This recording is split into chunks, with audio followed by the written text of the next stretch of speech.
मोहतरमता भगवान अस्सलामु अलैकुम व रहमतुल्लाहि व बरकातुहू।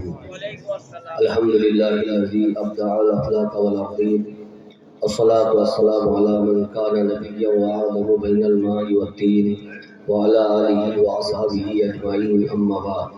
फ़क़द क़ाल अल्लाहु तआला फ़िल क़ुरआनिल हकीम वल फ़ुरक़ानिल मजीद अऊज़ु बिल्लाहि मिनश शैतानिर रजीम बिस्मिल्लाहिर रहमानिर रहीम लक़द काना लकुम फ़ी रसूलिल्लाहि उस्वतुन हसना सदक़ल्लाहुल अलीयुल अज़ीम व बल्लगना रसूलुहुन नबियुल करीम व नहनु अला ज़ालिका मिनश शाहिदीन व शाकिरीन वल्हम्दुलिल्लाहि रब्बिल आलमीन। हमें करनी है शहे बतहा की रज़ाजोई, हमें करनी है शहे बतहा की रज़ाजोई, वो अगर हो गए तो रहमत परवरदिगार अपनी। एक बार मोहब्बत शहीद दुरूद पाक पढ़ो। अल्लाहुम्मा सल्ली अला मौलाना मुहम्मद व अला आले सय्यिदना मुहम्मद। अल्लाहुम्मा सल्ली अला मौलाना मुहम्मद व अला आले सय्यिदना मौलाना मुहम्मद सल्लल्लाहु अलैहि वसल्लम। আজকের ঐতিহ্যবাহী সভা যে উদ্দেশ্যে অনুষ্ঠিত আপনারা প্রত্যেকে অবগত আছেন। সন্ধ্যার পর থেকে নিয়ে অদ্যাবধি আহলুস সুন্নাত ওয়াল জামাতের উলামায়ে কেরামের মুখ থেকে কোরআন ও হাদিসের বক্তব্য খুব গভীরভাবে আপনারা মনোযোগ দিয়ে শুনছিলেন। আর এহেন আপনাদের গুরুত্বপূর্ণ টাইমে কিছুক্ষণের জন্য আমি আপনাদের খিদমতে উপস্থিত হয়েছি, তারপরে ইনশাআল্লাহ বিদায় নেব। তবে আপনারা বড় ভাগ্যবান যে আল্লাহ তাআলা আপনাদেরকে ভালোবেসে এহেন দামি মজলিসে আসার এবং বসার তৌফিক দান করেছেন। বলুন আলহামদুলিল্লাহ। আজকের স্টেজ মাশাআল্লাহ চতুর্দিকে পরিপূর্ণ। কারণ পশ্চিমবঙ্গে তো স্টেজ অনেক হয়, কিন্তু এহেন ত্রিভুজি স্টেজ খুব কম দেখতে পাওয়া যায়। এহেন স্টেজে বক্তব্য দেওয়ার জন্য জেনারেল চেয়ারে হবে না, হুইল চেয়ারের দরকার। কথা বুঝতে পারলেন তো?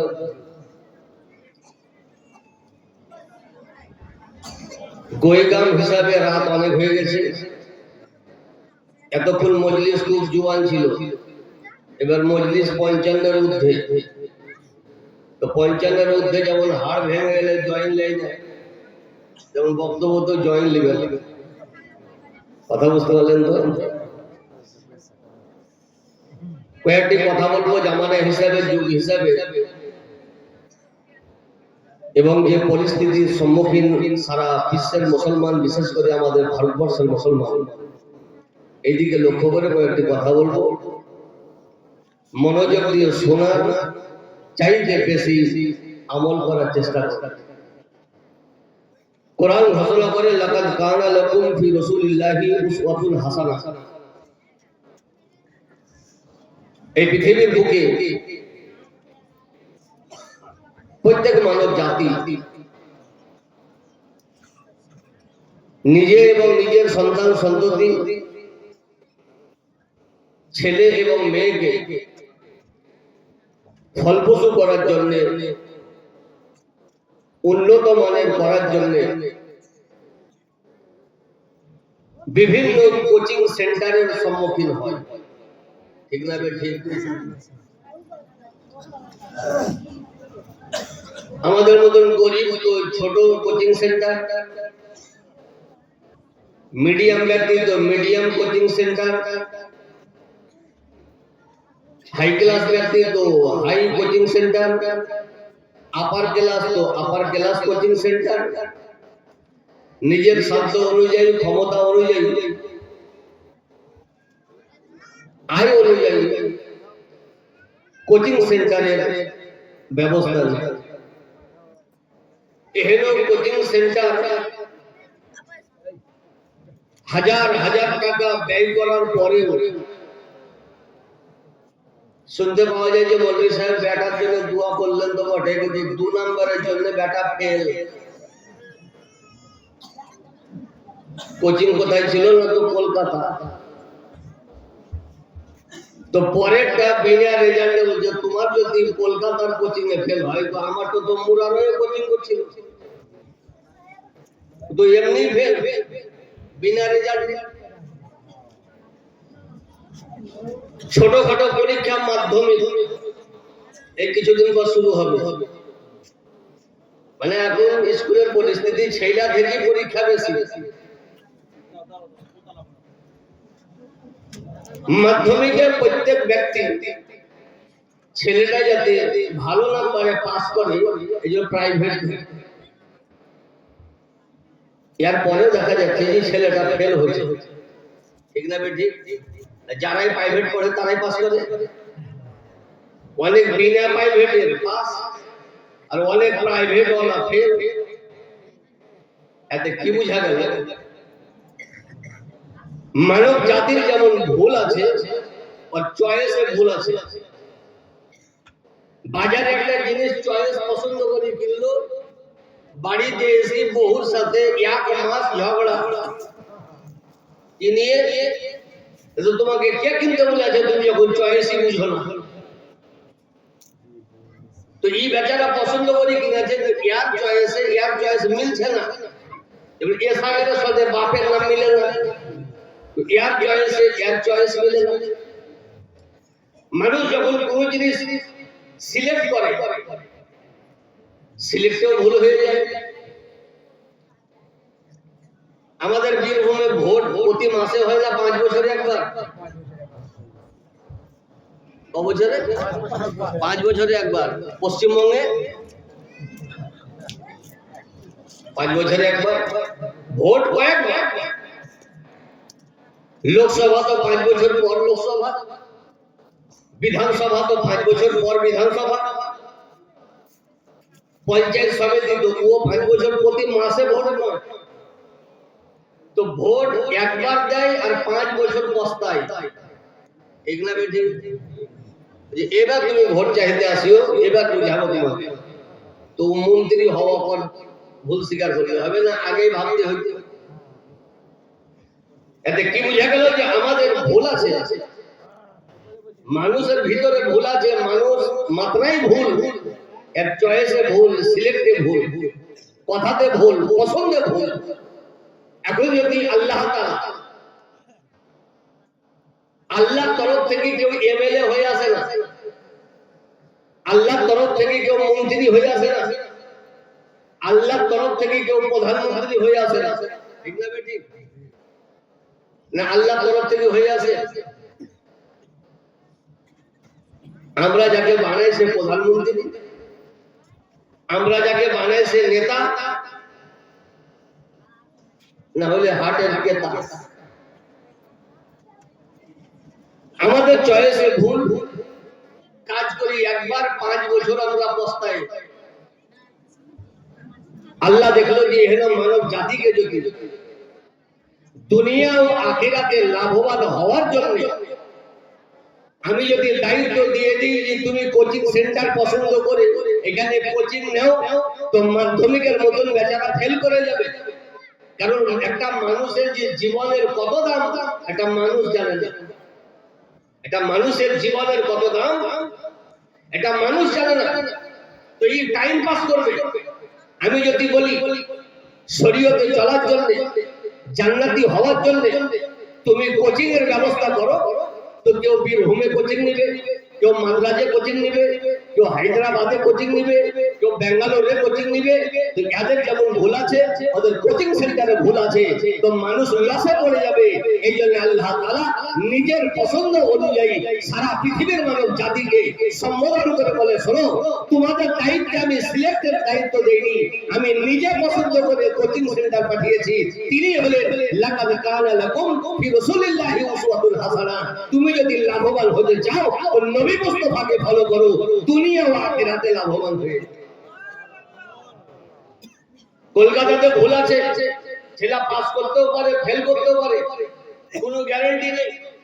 কিন্তু নবী মুস্তাফা এমনই একটা সেন্টার নবী এমনই একটা শিক্ষাগুরু, এমনই একটা দীক্ষাগুরু, এমনই একটা মাস্টার যে যারাই নবীকে ফলো করেছে দুনিয়াতেও লাভবান, আখিরাতেও লাভবান হয়েছে।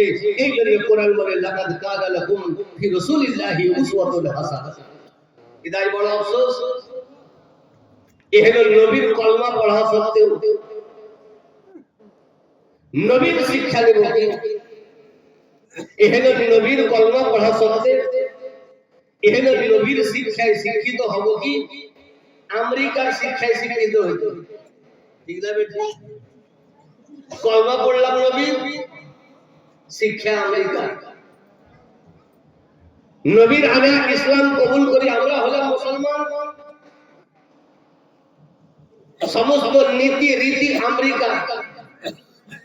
তুই যদি 1 বছর 2 বছর 50 বছর হয়, কিয়ামত পর্যন্ত যদি ইসলামে থাকে তো লাভ হবে।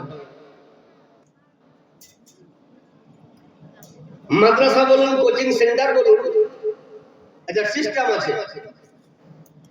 এই যে ভীমপুর মাদ্রাসা, তো ছেলে গেলে ভর্তি হয়ে যাবে না, কোনো সিস্টেম আছে? সিস্টেম আছে কি?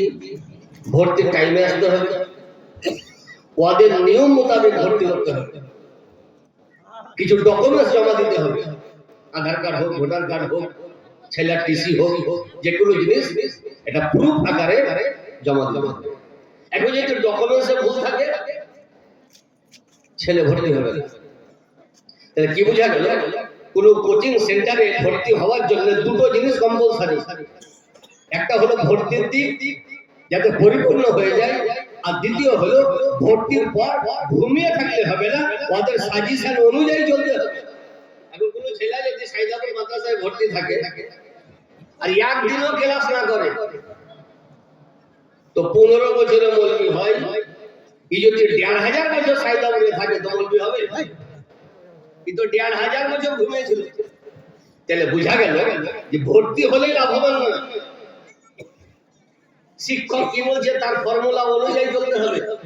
তো তদ্রূপ ইসলাম, কোরআন ঘোষণা করে ইয়া আইয়ুহাল্লাযীনা আমানু দুখুলু ফিস সিলমি কাফা, হে ঈমানদার ব্যক্তি, 20% নয়, 30% নয়, 50% নয়, 100% মুসলমানে দাখিল হয়ে যায়। কত%? 100%। এই আয়াত কেন নাযিল হলো কোরআনে? বিশ্ববিখ্যাত পণ্ডিত, বিশ্ববিখ্যাত স্কলার, ইহুদিদের বড় আলেম হযরত আব্দুল্লাহ বিন সালাম রাদিয়াল্লাহু আনহু মুসলমান হলেন। তো দেখবেন কোন মানুষ যখন ধর্ম ত্যাগ করবে, কোন জিনিস ত্যাগ করবে, তো পূর্বের কিছু মহব্বত থেকে যায়, পরিপূর্ণ বাদ যায় না।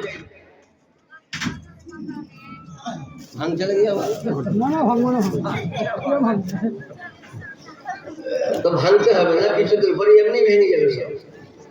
যে ব্যবস্থা স্টেজ সবই ভাঙবে, ব্যবস্থা তো চলছে।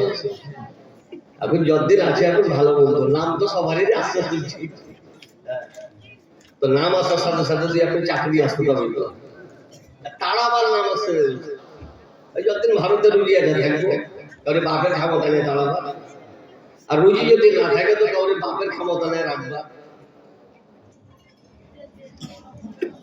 তো একটা মানুষ যখন যে কোনো জিনিস ত্যাগ করবে তো পূর্বের মহব্বত থাকবে।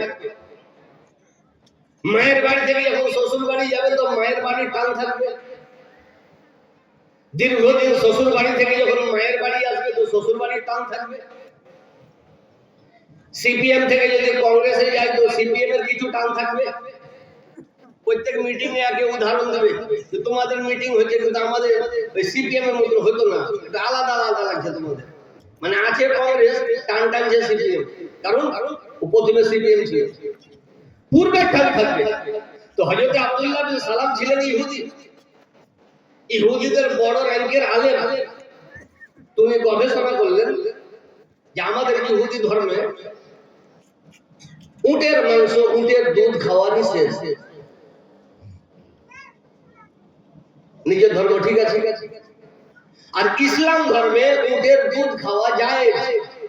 জায়েজ মানে খেলেও চলবে না খেলেও চলবে। ওটার দুধ খাওয়া জায়েজ না ফরজ? ফরজ মানে খেতেই হবে। জায়েজ খেলেও চলবে না খেলেও চলবে। দেশি হাঁস খাওয়া যায়, খেলেও চলবে না খেলেও চলবে। কিন্তু নামাজ জায়েজ এবং ফরজ জানো যে পড়লেও চলবে না পড়লেও চলবে। তো কিছু মানুষ নামাজকে জায়েজ ভেবে নিয়েছে, কিছু মানুষ নামাজকে ফরজে কিফায়া ভেবে আছে। যেমন নামাজে জানাজা ফরজে কিফায়া, গোটা গ্রামের মধ্যে যদি একজন পড়ে সবাই পরিত্রাণ পেয়ে যাবে। কিন্তু পাঞ্জাগা নামাজ গোটা গ্রামের মধ্যে একজন পড়লে হবে না, যার উপরে ফরজ তাকেই পড়তে হবে।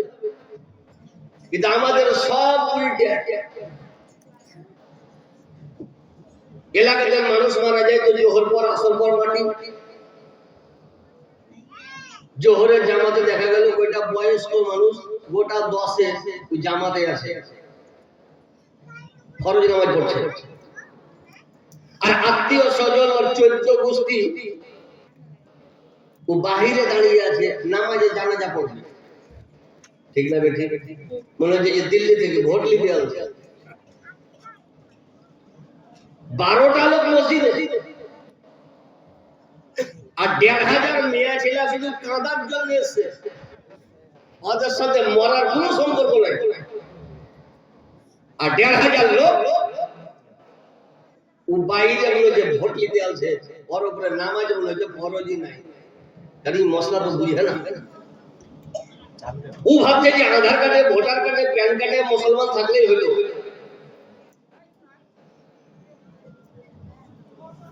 ভিতর ঠিক থাকছে না থাক, উপর তো ঠিক আছে।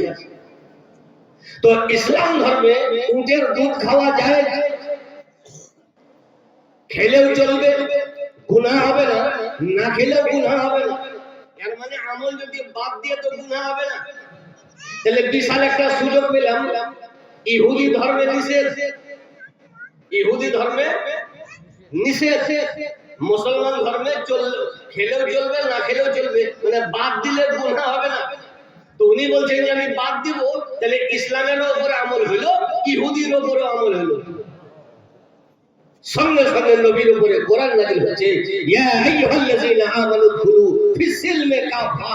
হে ঈমানদার ব্যক্তি, তুমি ভেবেছিলে আমি মুসলমান হয়ে গেছি, পরিপূর্ণভাবে ইসলামে দাখিল হও। বলার উদ্দেশ্য হলো এটা, যে একটা সাধারণ মশলার কারণে নবীর উপরে কোরআন নাযিল হয়। তো আজ আমরা সমীক্ষা করে দেখলে সবই আমাদের ইসলামের বাইরে, শুধু নামটা শুধু মুসলমান হয়ে আছে, শুধু নাম। এই জন্য আমার নবী, আপনার নবী, বিশ্বের নবী মুহাম্মদুর রাসূলুল্লাহ আজ থেকে 1000 বছর পূর্বে, 1500 বছর পূর্বে নবী বলেছেন, আর ঘটছে 2026-এ। নবী বলেছেন কখন? 1500 বছর আগে, ঘটছে এখন। নবী বলেছেন সাহাবায়ে কেরামকে নিয়ে, হে সাহাবী, ইউসিকু আইয়াতিয়া আলা নাসি জামানুন লা ইয়াবকা মিনাল ইসলামে ইল্লা ইসমুহু ওয়া লা ইয়াবকা মিনাল কুরআনে ইল্লা রাসমুহু মাসাজিদুহুম আমিরাতুন ওয়া হিয়া খারাবুন মিনাল হুদা। নবী বলেছেন সাহাবী, অতি অবশ্যই আমার উম্মতের উপরে এমন একটা সময় আসবে, ইসলাম শুধু নামে থাকবে, কাজে ইসলাম থাকবে না। ইসলাম শুধু নামে, কাজে থাকবে না। এই হাদিসের ওলামায়ে কেরাম ব্যাখ্যা দিয়েছেন যে এখানে হাদিসের দুটো ব্যাখ্যা। একটা ব্যাখ্যা হলো এই যে মানুষ শুধু মুসলমান থাকবে, শরীয়তের উপরে আমল করবে, একটা দিক। আর দ্বিতীয় দিক, আমল করবে, খোদার কাছে কবুল হবে। আল্লাহর রহমতে দুটাই আছে আমাদের সমাজে। কিছু তো আছে যে বিনে আমল, আর কিছু আছে আমল কিন্তু আল্লাহর কাছে গ্রহণযোগ্য নয়। কেন গ্রহণযোগ্য নয়? কোন মানুষ যদি এক রেখাতে সূরা ইয়াসিন গোটাই পড়ে, তো পাকা নামাজি না কাঁচা নামাজি? আমি শুধু কুল আল্লাহ পড়ছি আর ও সূরা ইয়াসিন গোটাই পড়ছে, তো পাকা নামাজি। কিন্তু বলছে যে হুজুর কি আর বলবো, বিনা ওজুতে নামাজ পড়িয়ে। এবার বলুন পাকা না কাঁচা? হ্যাঁ, শুধু কাঁচা কুসুমে আছে। তো বোঝা গেল কোন জিনিসকে পরিপূরণ করতে গেলে ওর আগে কিছু জিনিস প্রয়োজন। নামাজ প্রতিষ্ঠিত করার জন্য ওযু কম্পালসারি, বিনা ওযুতে নামাজ প্রতিষ্ঠিত হবে না। তদ্রূপ ইবাদত কবুল করার জন্য কিছু জিনিস কম্পালসারি, যে জিনিস যদি একটা হারিয়ে যায় কিয়ামত পর্যন্ত খোদার কাছে ইবাদত কবুল হবে না। উদাহরণস্বরূপ কোন মানুষের সুগার হয়েছে, ও ট্যাবলেটও খেয়েছে, মিষ্টিও খেয়েছে, সুগার কমবে? এসব মেয়েরা হিয়ারিং এর নাম আছে কি ওটাই হিসাব করছে। বাড়িতে বিরক্ত করবে ছেলেগুলো, তো ওইখানে ওখানে মিলাদ শোনা হবে। আর কে বলেছিল যে হুজুর আমাদের জুম্মা মসজিদে প্রতি জুম্মাতে ঝগড়া হয়। কেন ঝগড়া হয়? বাড়িতে ঝগড়ার জায়গা নেই।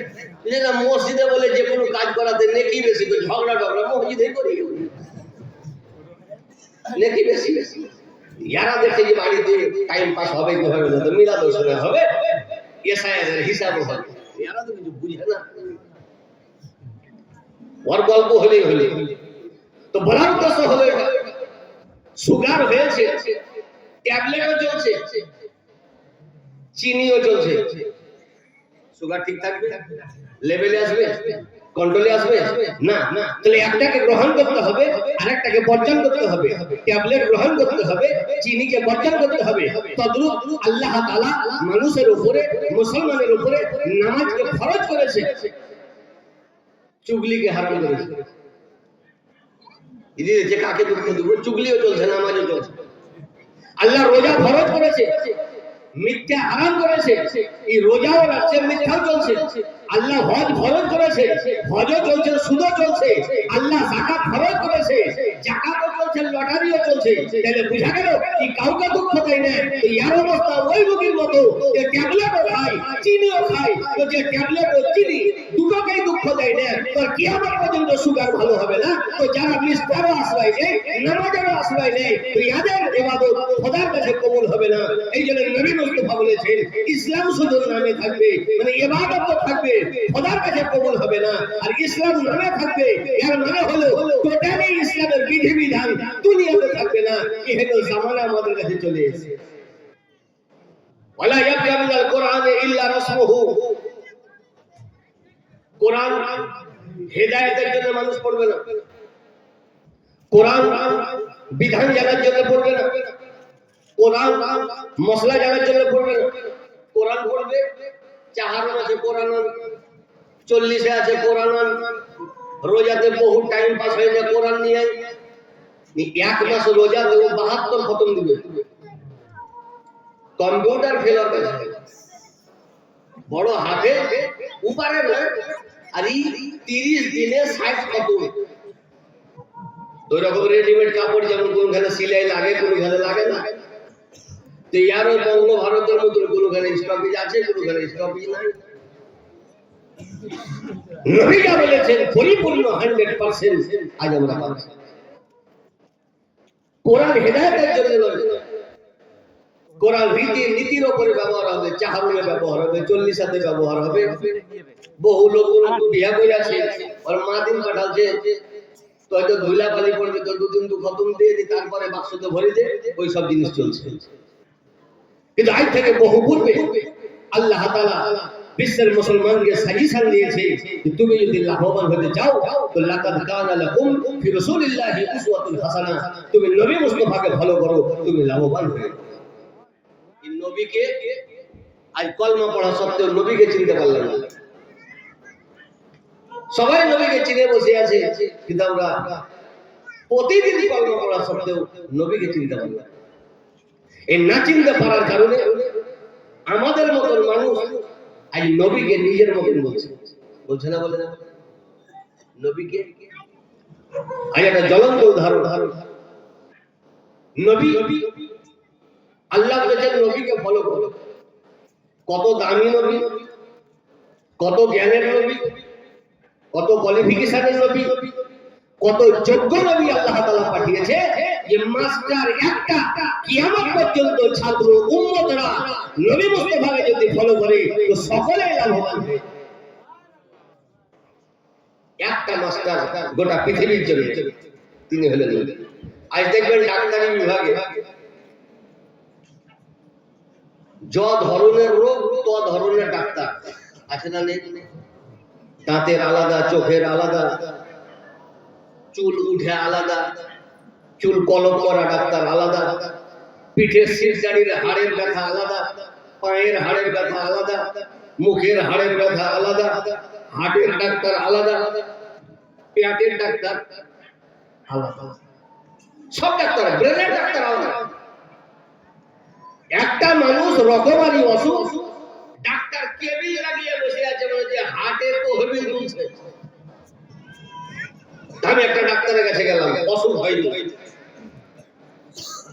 কোথায় যাচ্ছেন বলবি? স্যার তুমি চোখ দেখাও। চোখের ডাক্তারের কাছে যান, কেবিনে বসে আছে। চোখের ডাক্তারের কাছে পাঠিয়ে দিল, অর্ধেক রাস্তা অতিক্রম করার পর আমার নিয়ত পেল্টে গেল। আমি বলছি না, ব্রেন দেখাবে। ব্রেন দেখাবে না, দেখাবে নিউরোলজি চলে যাবে। নিউরোলজি ও মানে জানে না, শুনি শুনি মুখস্থ। নিউরোলজি আমাকে তো অসুখ হয়নি। নিউরোলজি যেতে যেতে আমার নিয়ত পরিবর্তন হয়ে গেল। আমি যে না, নিউরো ব্রেন দেখাবো না, পেট দেখাবো।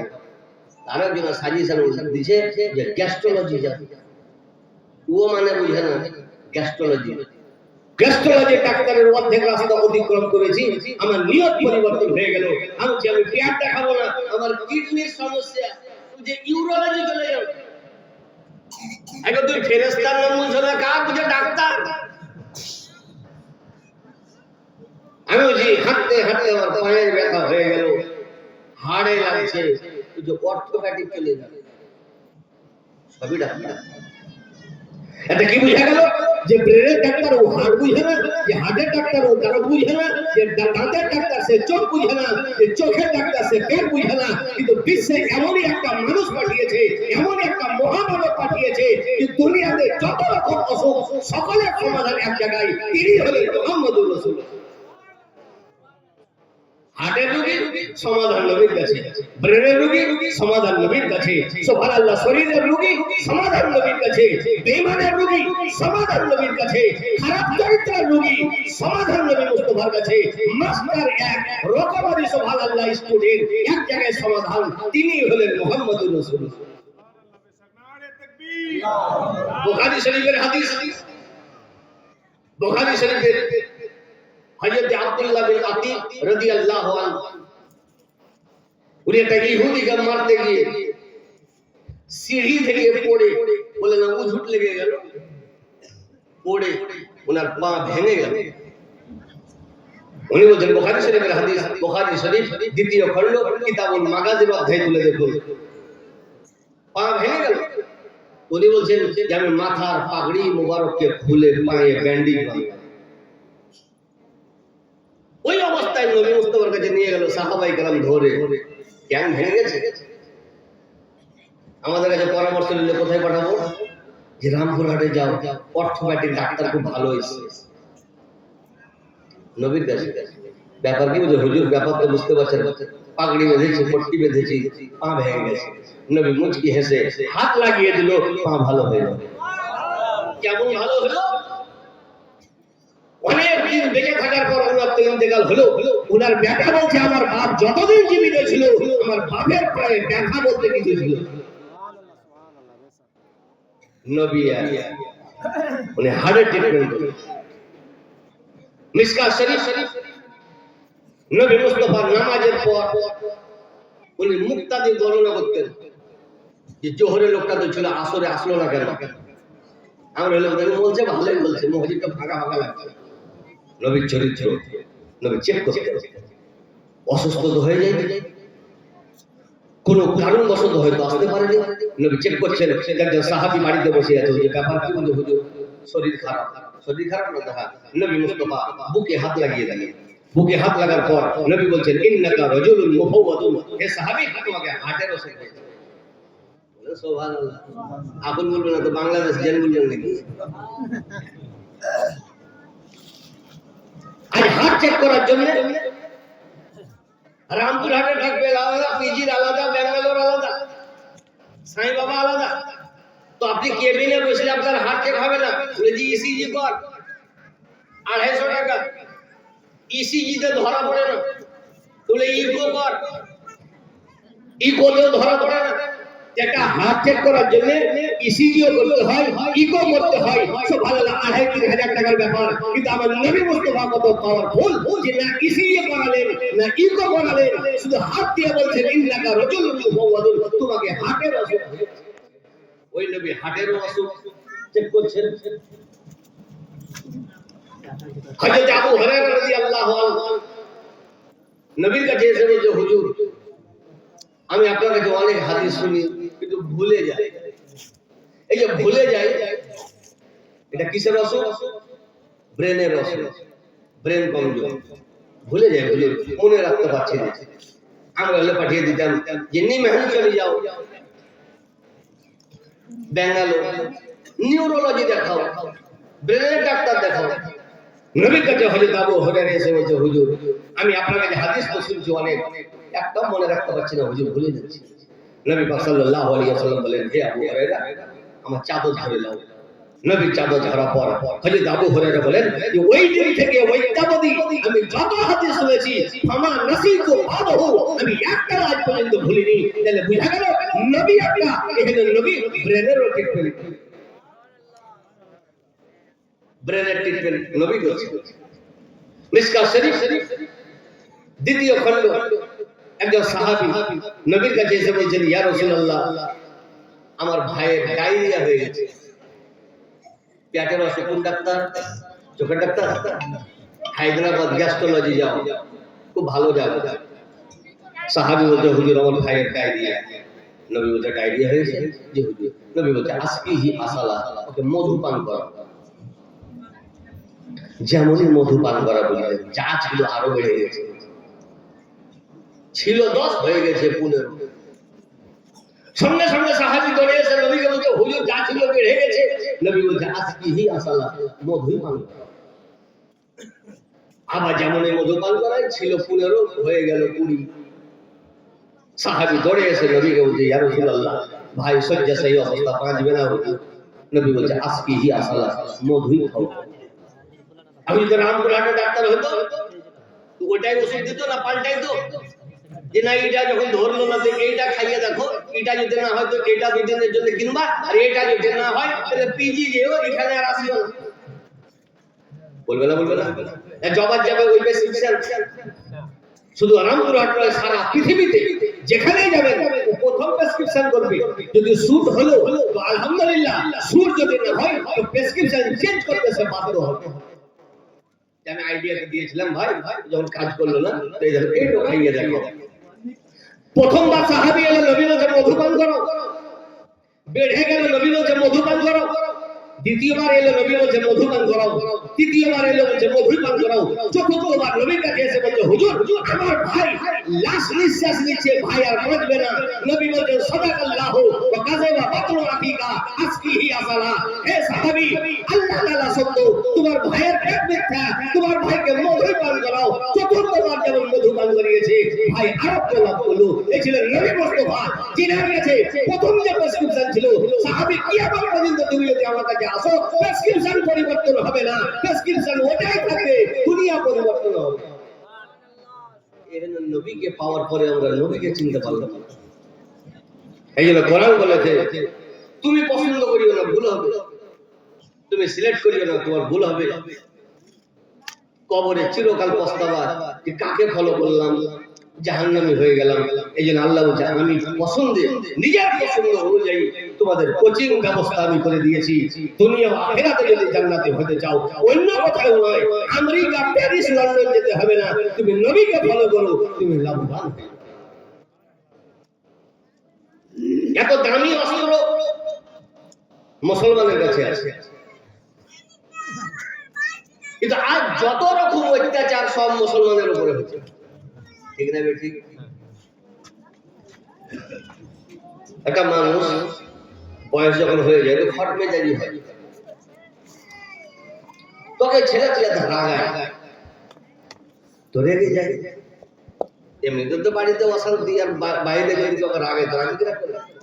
তো গ্রামের বিচারকের কাছে গেছে, বলছে যে বিচারক বাবু, ছেলে আপনার রাগাইছে, বের হইতে পারে না বাড়ি থেকে। খাবা রাখবে না, রাখবে না তো রাগাবে না। তো ছেলে দিমাগ করে লিয়েছে যে রাগাবো না। প্রথম যে কথাতে রাগে ওটাই বলেছে, তো বলছে না আমি ছেড়ে দিয়েছি, আর রাখবো না। রাখবি না তো না, তুই যদি না রাখিস তো তোর মেয়ে তোর মা হবে। এখন রাখবি না, রাখবি না বলার উদ্দেশ্য মজা করে। চতুর্দিকে যখন মুসলমানকে পরাস্ত করতে না পারলো, ভাগাতে না পারলো, মুসলমানের ঐতিহ্য মিটাতে না পারলো, দেশ থেকে পালাবি না। সব আমাদের হাতে, আইন আমাদের হাতে, ভোটার আমাদের হাতে, প্যান কার্ডের সুবহানাল্লাহ সিস্টেম আমাদের হাতে, ব্যাংকের অ্যাকাউন্ট সব আমাদের হাতে। সবই যখন দখল করে নিব, অটোমেটিক তুমি পালিয়ে যাবে। কারণ যারা নন মুসলিম তারাও বুঝে গেছে যে মুসলমানের দাম দুনিয়াতে আর নেই। কেন নেই? কারণ যে মুসলমান নবীর কর্ম পড়ে, নবীকে চিনতে না পারে, কাকে চিনবে? আজ দুনিয়াতে এত